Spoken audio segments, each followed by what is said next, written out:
தந்தை, மகன், தூய ஆவியாரின் பெயராலே ஆமென். இயேசுவில் பிரியமான சகோதர சகோதரிகளே, உங்கள் அனைவருக்கும் இயேசுவின் நாமத்தில் இனிய காலை வாழ்த்துக்களை கூறிக்கொள்வதில் மகிழ்ச்சி அடைகின்றேன். இன்றைய நாளிலே தாயாம் திரு அவையானது புனிதர்கள் கோஸ்மாஸ் மற்றும் தமியான் இரட்டை சகோதரர்களை தாயாம் திருவை நினைவு கூறுகின்றது. இவர்கள் மருத்துவராக பணியாற்றி இருக்கிறார்கள். அந்த இயேசு சொல்வது போல மருத்துவர் நோயற்றவருக்கென்று மாறாக நோயற்றவருக்கு தேவை என்பதை உணர்ந்தவர்களாக 3ஆம் நூற்றாண்டிலே திருவையிலே சிறப்பான மருத்துவமனையை ஏழைகள், கைவிடப்பட்டவர்கள், அனாதைகள் மத்தியிலே தங்களுடைய வாழ்வை முழுமையாக அர்ப்பணித்திருக்கின்றார்கள். டயக்லேசியன் மன்னன் வாழ்ந்த அந்த காலத்திலே இவர்கள் விசுவாசத்துக்கு சான்று பகிர்ந்திருக்கின்றார்கள். அந்த ரோமை அந்த தெய்வத்தை வழிபட வேண்டும் என்று அவருடைய ஆணையிட பொழுது, இல்லை, இயேசுவை மட்டுமே தான் நாங்கள் வணங்கி ஆராதிப்போம் என்று தங்களுடைய வாழ்விலே மறைசாட்சியாக தங்களுடைய இன்னுயிரை தொடக்க திரு அவையிலே 3ஆம் நூற்றாண்டு இந்த இறுதி காலத்திலே விசுவாசத்தை சான்று பகிர்ந்து கோதுமை மணி மண்ணில் விழுந்து மடிந்தால் ஒழிய அது பலன் தராது என்ற அந்த இறைவாக்குக்கேற்ப இந்த புனிதர்கள் கோஸ்மாஸ், தமியான் இரட்டை சகோதரர்களாக விசுவாசத்திலே அன்போடும் பாசத்தோடு இவர்கள் வாழ்ந்து கிறிஸ்துவுக்கு சாட்சி பகிர்ந்திருக்கின்றார்கள். உலகெங்கும் சென்று படைப்பிற்கெல்லாம் நற்செய்தி அறிவியல் என்று மத்திய நற்செய்தி 28ஆம் அதிகாரம் 16 முதல் 20 வசனங்கள் ஆண்டவர் கூறுகிற அந்த இறை வார்த்தையை தங்களுடைய வாழ்க்கையிலே சிந்திப்பவர்களாக, அதை அறிவிப்பவர்களாக தன் வாழ்வில் இருந்திருக்கிறார்கள். இன்றைய முதல் வாசகத்திலே பார்க்கிறோம். சபையோராளர் புத்தகத்தில் நமக்கு அருமையாக சொல்லப்பட்டிருக்கிறது. வீண் வீண் முற்றிலும் வீண் மனிதனுடைய இந்த உழைப்பு, வாழ்நாளெல்லாம் மனிதன் உழைக்கின்றான். இந்த உழைப்பினால் வரக்கூடிய பயன் என்ன?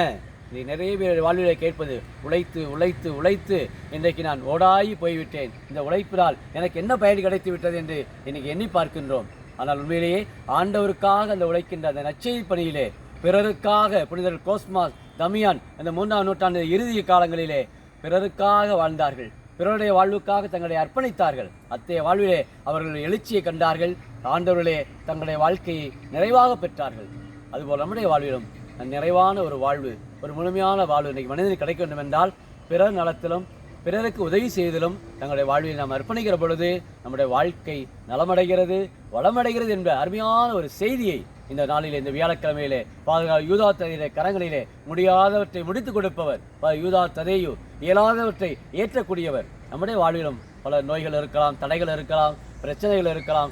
எல்லாவற்றையும் இயேசுடைய பாதத்திலே இந்த நாளிலே நாம் ஒப்புக் கொடுத்து சற்று இந்த 26ஆம் நாளிலே ஆண்டவரிடத்திலே நம்பிக்கையோடு நம்முடைய தேவைகளை ஒப்புக் கொடுப்போம். நிச்சயமாக ஆண்டவர் நம்மையும் நலப்படுத்துவார், நம்மையும் சுகப்படுத்துவார். எவ்வாறு அந்த இரட்டை சகோதரர்கள் புனிதர் கோஸ்மாஸ், தமியான் இருவருமே தங்களுடைய வாழ்விலே முழுமன சுதந்திரத்தோடு தங்களுடைய வாழ்வை ஆண்டவரிடத்திலே தலை வெட்டப்பட்டாலும் இறை நம்பிக்கையோடு, இறைவா உம்மீது நாங்கள் நம்பிக்கை வைக்கிறோம் என்று சொல்லி கடைசி வேளையிலே தன் வாழ்நாளிலே உயிரை திறந்தது போல இன்றைக்கு ஒவ்வொருவருமே இந்த நாள் முழுமையாய் இவர்களுடைய அந்த விசுவாசம், இவருடைய அர்ப்பண வாழ்வு நம் ஒவ்வொருவரையும் ஆட்களில் குடும்பத்திலே இருக்கிற ஒவ்வொருவருக்குமே இறை நம்பிக்கையை இந்த புனிதர்கள் நம் ஒவ்வொரு வாழ்வையும் கொடுக்கும்படியாக இந்த நாளை ஆண்டவருடைய கரத்திலே ஒப்பு கொடுத்து எவ்வாறு நம்முடைய வாழ்விலே இயேசுவை தேடுகிறோம் தான் நற்செய்தியுடைய கருத்து. ஏரோது மன்னன் இயேசுவை தேட ஆரம்பிக்கின்றான். எதற்காக? அவரை கொலை செய்ய வேண்டும் என்பதற்காக அவன் தேடுகிறான். இன்றைக்கு நம்முடைய வாழ்விலே ஆண்டவரை எந்த நம்பிக்கையோடு தேடுகிறோம்? எதற்காக தேடுகிறோம்? எசாயா புத்தகத்திலே 55ஆம் அதிகாரம் 6ஆம் வசனம் சொல்கிறது, வாய்ப்புள்ள பொழுதே நீ கடவுளை தேடு என்று சொல்லுகிறது. இன்றைக்கு நம்முடைய வாழ்விலே ஆண்டவரை தேடுகிறோமா? நம்முடைய தேடக்கூடிய அந்த உள்ளத்திலே இறை ஒன்றிப்பை பெறுகிறோமா? எதற்காக என்று நல்ல நோக்கத்திற்காக, பிறருடைய நலத்துக்காக ஆண்டவரை தேடுவோம். நிச்சயமாக ஆண்டவர் நம் ஒவ்வொருவருக்கும் நிச்சயமாக வெளிச்சத்தை கொடுப்பார், பிரகாசத்தை நமக்கு இந்த நாளில் கொடுப்பார் என்று மனவேதனையோடு இருப்பவர்கள், மன சஞ்சலத்தோடு இருப்பவர்கள் அனைவருமே ஆண்டவரிடத்திலே அந்த இறை நம்பிக்கை ஒளி கீற்றை இன்றைக்கு பெற்றவர்களாக இயேசுவை தேடுவதிலேயே நம்முடைய வாழ்க்கையை செலவிடக்கூடிய மக்களாக இறை ஒளியிலே ஆட்கொள்ளப்பட வேண்டி ஜெபிப்போம்.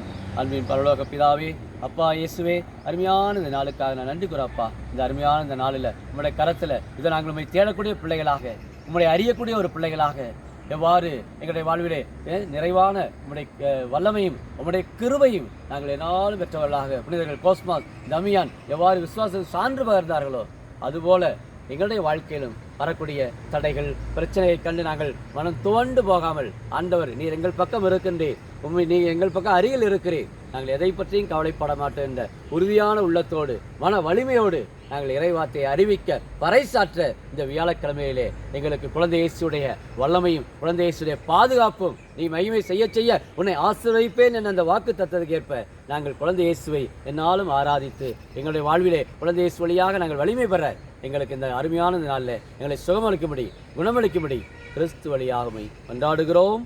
ஆமீன்.